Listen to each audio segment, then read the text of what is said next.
Ang video na ito ay for informational and entertainment purposes only at gumagamit ng Artificial Intelligence AI. Ang mga impormasyong ibinibigay ay maaring hindi laging tumpak. Para sa mga importanteng desisyon, kumonsulta sa mga eksperto o profesional. Magandang araw sa inyong lahat mga kaibigan. Bago tayo magsimula, gusto ko lang sabihin na karamihan sa aking sasabihin dito ay hango sa aking pagsasaliksik o pag-research gamit ang Artificial Intelligence. Ang layunin ko ay mabigyan kayo ng mahahalagang impormasyon at mabigyan ng kaunting entertainment. Kaya kung meron man kayong mga importanteng desisyon, ay maaari lamang po na i-verify ang mga sinabi ko. Dahil, sabi nga, ang Artificial Intelligence ay pwedeng magkamali. With that being said, let's dive in. Mga kababayan, isang boto lang ba ang sayo? Oo, pero ang isang boto mo ay isang tinig, isang desisyon, isang pagkakataon para baguhin ang kinabukasan. Sa bawat halalan, binibigyan tayo ng pagkakataong pumili. Pero ang tanong, pumipili ba tayo ng tama? O nagpapadala lang tayo sa sikat na pangalan, sa matatamis na salita o sa panandaliang benepisyo? Ngayong episode, pag-usapan natin ang kapangyarihan ng tamang boto. Kung paano ito hindi lang tungkol sa eleksyon, kundi sa kinabukasan nating lahat. Dahil ang boto mo ay hindi lang papel na ihuhulog sa kahon, ito ay isang panata, isang responsibilidad, isang hakbang patungo sa pagbabago. Kaya't samahan mo ako pag-isipan natin ng malalim at gawin natin ang nararapat. Dahil ang tunay na progreso ng bayan, hindi nakasalalay sa mga politikong nakaupo, kundi sa mga mamamayang marunong pumili. Handa ka na bang gamitin ang kapangyarihan mo? Alam mo ba na ang hindi pagboto ay pagbibigay ng kapangyarihan sa maling tao? Maraming Pilipino ang nag-iisip na ang boto nila ay maliit at walang epekto. Dahil dito, marami ang hindi na lang bumoboto dahil sa pagod, kawalan ng gana o paniniwalang pare-pareho lang ang mga kandidato. Pero alam mo ba, ang hindi mo pagboto ay parang pagboto mo na rin sa maling tao. Bakit? Una, kapag hindi ka bumoto, pinapayagan mong ang iba ang magdesisyon para sa iyo. Hindi mo ba napapansin? Madalas, ang mga hindi karapat-dapat ang nananalo. Bakit? Dahil ang mga bobong bumoto, mas dumami kaysa sa mga matalinong bumoto. Ang boto mo sana ay maaaring tumulong upang mapigilan ang panalo ng isang tiwaling kandidato. Pangalawa, mas maraming hindi bumoboto. Mas madali para sa masasamang politiko na manalo. Ang mga politikong may masamang record ay umaasa sa mga tamad bumoto. Kasi kung mas kaunti ang boboto, mas madali nilang kontrolin ang resulta gamit ang vote buying at pandaraya. Pangatlo, ang hindi pagboto ay pagsuko sa kinabukasan mo. Isipin mo ang mga problema ng bansa, trapik, korupsyon, mahal na bilihin, kawalan ng trabaho. Kung hindi ka bumoto, parang sinabi mo na ring wala akong pakialam kung lumala ito. Ang pagboto ay isang paraan para ipaglaban ang mas magandang kinabukasan para sa sarili mo, pamilya mo, at buong bayan. Pang-apat at panghuli. Kung gusto mong may magbago, simulan ito sa pagboto. Hindi mo kailangang maging politiko para makagawa ng pagbabago. Ang boto mo na mismo ang unang hakbang. Isang araw lang ito, pero ang epekto ay maaaring tumagal ng 6 na taon o higit pa. Bago magdesisyong huwag bumoto, itanong mo ito sa sarili mo. Okay lang ba sa akin na ang tiwali ang maluklok sa pwesto? Gusto ko bang ipamana sa mga anak ko ang isang bansang puno ng korupsyon? Kung kaya kong gumawa ng paraan para mapabuti ang bayan, bakit ko hahayaang sayangin ang pagkakataon? Tandaan, ang hindi pagboto ay pagsuko. Huwag mong ibigay sa iba ang kapangyarihang dapat ay nasa kamay mo. Bumoto ka para sa sarili mo, para sa pamilya mo, at para sa isang mas magandang Pilipinas. Alam mo ba na hindi sapat ang pagiging mabait ng isang kandidato? Sa panahon ng eleksyon, maraming kandidato ang nagpapakita ng bait, kababaang loob, at magandang pakikisama. May ngiti sa mukha, may dalang pangako ng pagbabago, at may matamis na pananalita. Pero ang tanong, Sapat na ba ang pagiging mabait para pamunuan ang isang bansa o bayan? Ang sagot, hindi. Dahil ang pagiging mabait ay hindi automatikong nangangahulugan ng pagiging mahusay na pinuno.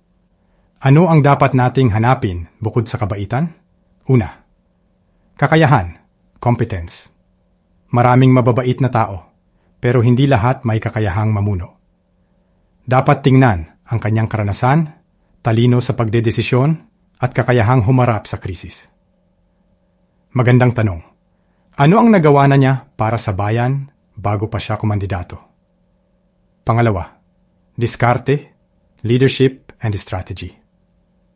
Hindi sapat ang magandang intensyon.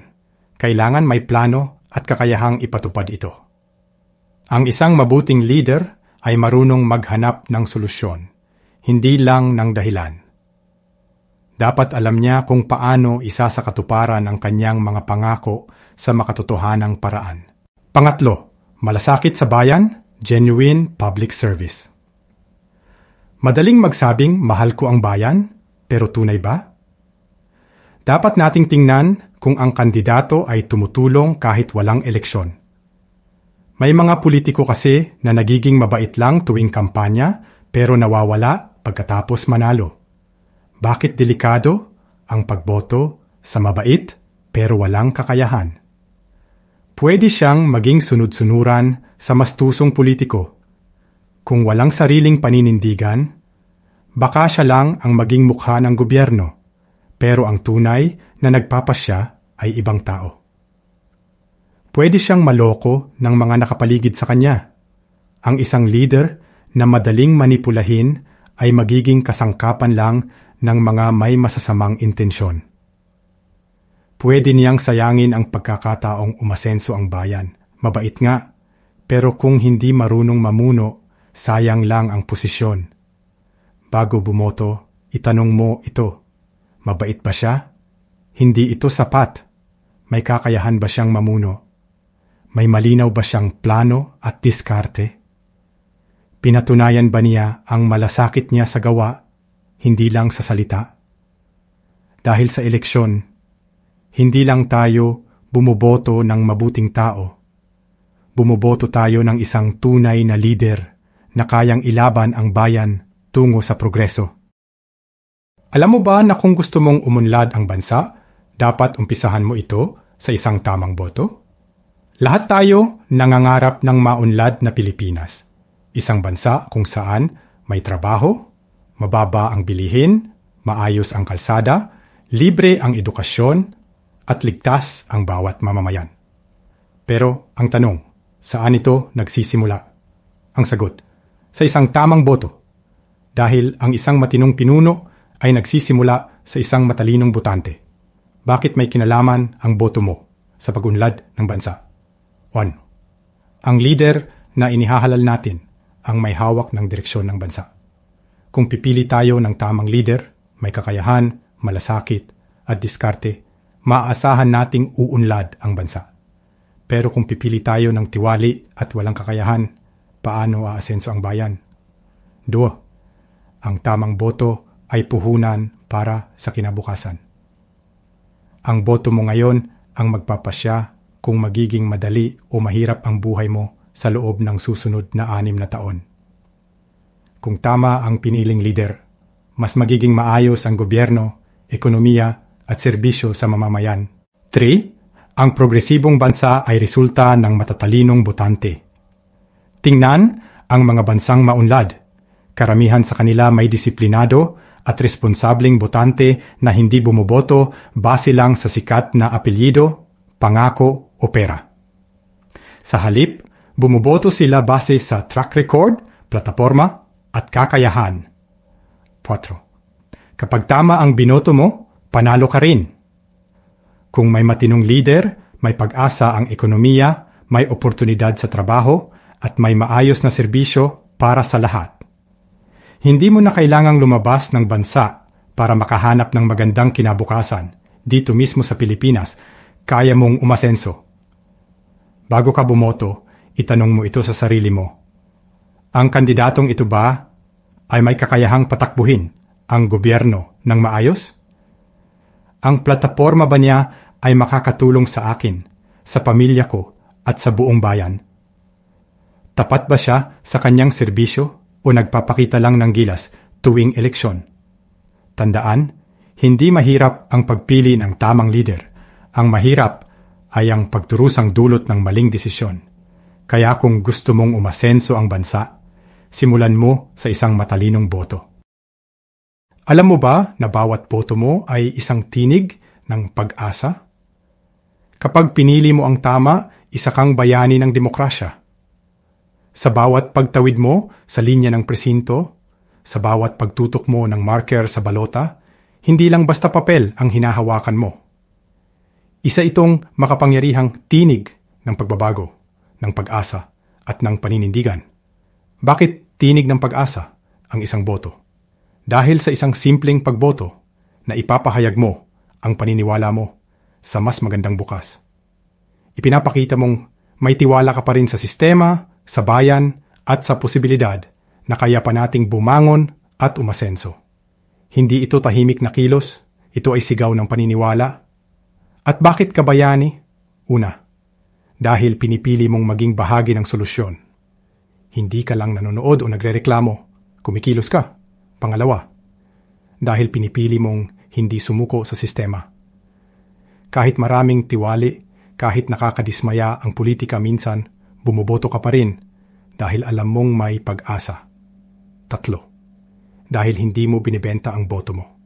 Kapag pinili mong bumoto ng matalino, hindi dahil sa pera, artista o pangalan, kundi dahil sa prinsipyo, isa kang modernong bayani. Apat, dahil binibigyan mo ng boses ang mga hindi makaboto. Para sa mga hindi pa edad, para sa mga nawalan ng tiwala, para sa mga abalang-abala sa buhay, ikaw ang tinig nila. Kaya tandaan, ang boto mo ay hindi lang simpleng shade. Ito'y paninindigan. Ito'y pagmamahal sa bayan. Ito'y pag-asa. At ikaw, oo, ikaw, bayani ka ng demokrasya. Sa tamang pagpili mo, may bagong umaga ang bayan. Alam mo ba na ang tunay na pagbabago ay nagsisimula hindi sa eleksyon kundi sa tamang desisyon mo bago pa man bumoto? Magsaliksik, mag-isip at bumoto ng may puso at isipan. Oo, mahalaga ang araw ng eleksyon. Pero mas mahalaga ang mga araw bago iyon. Kung kailan ka nag-iisip, nagsusuri at nagpapasya kung sino talaga ang karapat-dapat. Bakit bago pa man ang eleksyon, nagsisimula ang pagbabago? Dahil ang isang matalinong boto ay bunga ng masusing pagninilay. Hindi ito basta-basta. Hindi ito bahala na. Ito ay bunga ng desisyon na pinanday ng kaalaman, kamalayan, at pagmamalasakit. Ano ang ibig sabihin ng magsaliksik? Alamin mo ang track record ng kandidato. Pakinggan mo ang kanilang mga plano, hindi lang mga pangako. Tignan mo kung may integridad, kung may salita, at kung tumutupad. Kumonsulta sa mga mapagkakatiwalaang sources, hindi lang sa memes o chismis sa social media. Ano ang ibig sabihin ng mag-isip? Magtanong ka, ito ba'y para sa kapakanan ng lahat o para sa iilan lang? Kung anak ko ang makikinabang o mahihirapan sa pamumuno ng kandidatong ito, pipiliin ko pa rin ba siya? Isipin mo ang long-term effects, hindi lang pansamantalang saya. At bakit kailangang bumoto ng may puso at isipan? Dahil ang tamang desisyon ay hindi lang mula sa utak, kundi galing din sa puso. Puso na may malasakit, utak na may paninindigan. Tandaan, ang pagboto ay hindi lang isang kilos, ito ay isang pananagutan. At ang tunay na pagbabago sa bayan ay hindi naghihintay ng resulta. Nagsisimula ito sa iyo. Sa iyong paghahanda, pagsusuri, at paninindigan. Kaya bago ka bumoto, magsaliksik, mag-isip, at bumoto ng may puso. Dahil ikaw ang simula ng tunay na pagbabago. Hanggang dito na lang muna ang usapan natin. Ingat kayo palagi. Have a good day and God bless. See you on the next one. Maraming salamat sa panonood. Kung nagustuhan niyo po ito, please like, share, and subscribe. Malaking bagay po yan para maipagpatuloy ko ito.